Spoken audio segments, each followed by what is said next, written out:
All right, we'll let the tractor warm up a little bit, and we'll warm up as well.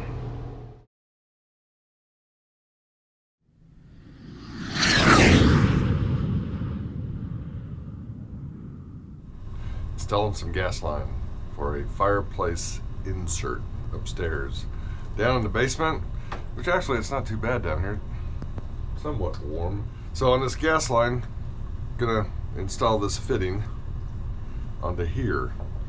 And what they say to do is you count back 1, 2, 3, 4, 5, cut back 5 of these little valleys or ribs, you can see. So we'll do 1, 2, 3, 4, 5. Just make a cut around the outer sleeve that's protecting the metal tubing inside.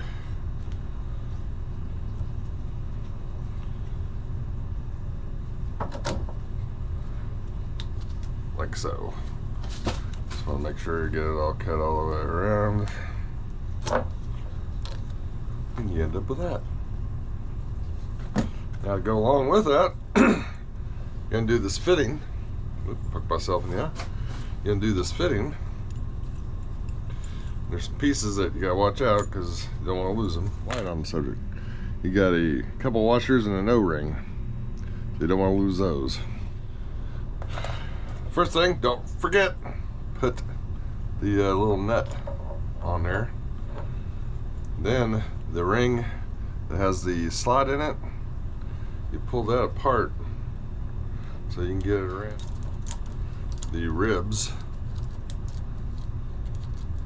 like so. You want to put it on the 4th rib. 1, 2, 3, 4. Put it on the 4th rib and then close it back up with your fingers. It's pretty soft and pliable. After that, you take the solid washer, put it down on top of that washer. And then after that, you take the O-ring and you just form it over, being careful not to cut it, and you just put it up against those other 2 washers, like so. So that's what you got so far, all that right there. Now you put the remainder of the fitting that was with it up against the 2 washers and O-ring, and just actually, first of all, gotta get some threaded tape. Gotta be graceful with this tape, and I am not.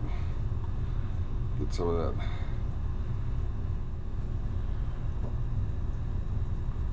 Just put that tape on there. That should be enough. One time around, like so. Put that back on up against the washer, or the O-ring and the 2 washers, and then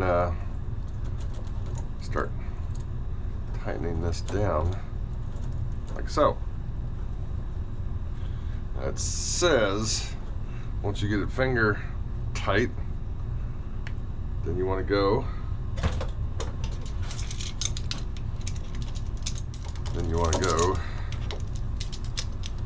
quarter to a half turn, it says.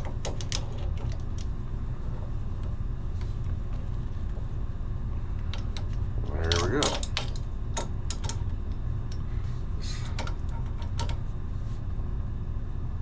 There.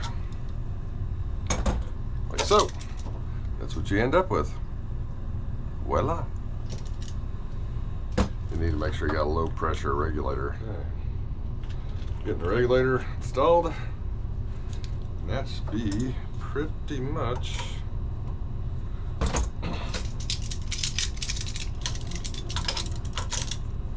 it for down here.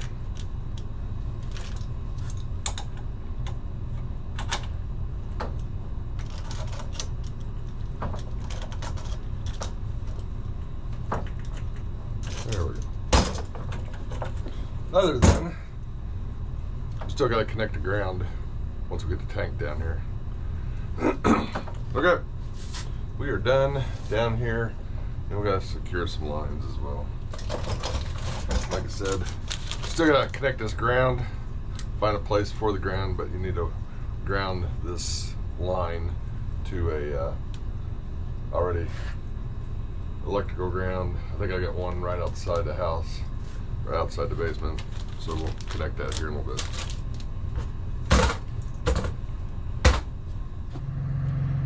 All right, sun is out. It's only 7 degrees Fahrenheit. Feels like a heat wave, feels like 30 or 40 degrees. That's good. Still haven't got my tractor running though. And been charging the battery up for a little bit here. Also added some 911 diesel into the fuel system. Been using this Howes diesel treatment in the fuel regularly and in my storage tanks. But apparently it's just not enough. Well, let's see what we got here. Charge the battery. The one thing I did notice is when you turn the key on in this cold weather, well, they're staying on now. The glow plugs weren't staying on earlier. So maybe it had to do with the state of charge on the battery. There we go. You can't get your glow plugs on. You don't have much of a chance of getting your diesel started, it looks like. I don't know.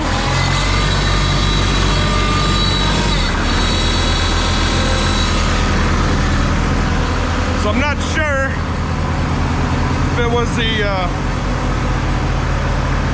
911 diesel additive or the battery just needed to be charged up. I'm thinking the battery, because those glow plugs wouldn't stay on earlier.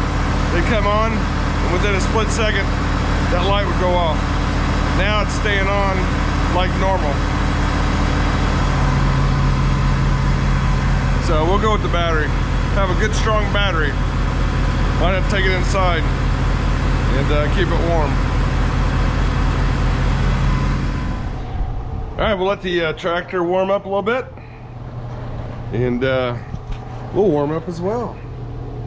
Nice little fire going. So we'll take about a 10-minute break. Be back here just shortly.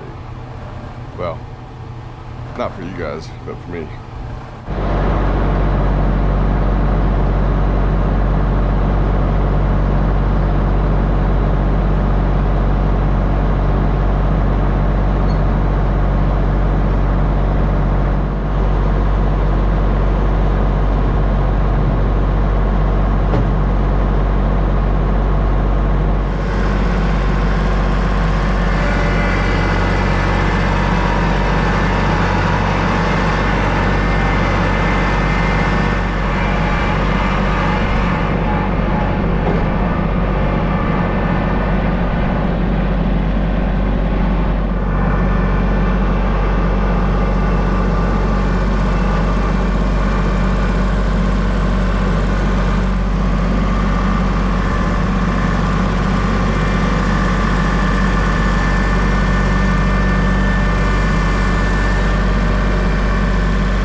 All right, so we'll go ahead and stow this tank over here in the corner and get this hooked up.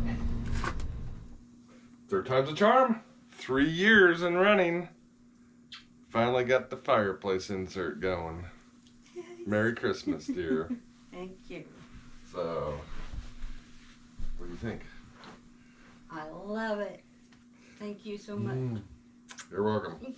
And surprisingly enough, we've had to turn the heat off to the house because it's kicked it up. We usually keep it around 66 degrees. Well, I do. And it's already up to 70 just with this thing going. So it's not wood, but definitely would help in a pinch for if your electricity went out, and that's the main reason I wanted to get up and going because of the weather currently. I thought it was a Christmas gift. Oh, that's right, Christmas gift. Main reason I wanted to get it up and going was to please my wife, my darling wife, because I've been promising her for 3 years that I would have this up before Christmas. Here it is, Christmas Eve, 2022. Phil got it done.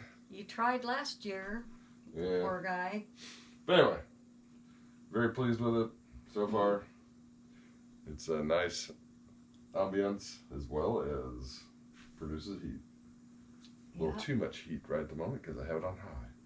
And then we even have a remote control. Haven't figured that out yet, but remote will, I guess, Well, that's adjust maybe the temperature. because you've been dressing like this inside the house. Well, That 66 is okay. yeah.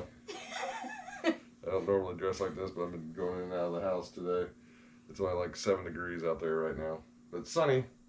Makes it feel like 40. No. So anyway, just want to wish everybody from Peterson Farms of Nashville, I'm Phil. I'm Tammy. We want to wish you a very Merry Christmas and a happy and blessed New Year going into 2023. Jeez. Yeah. So thanks for watching. God bless.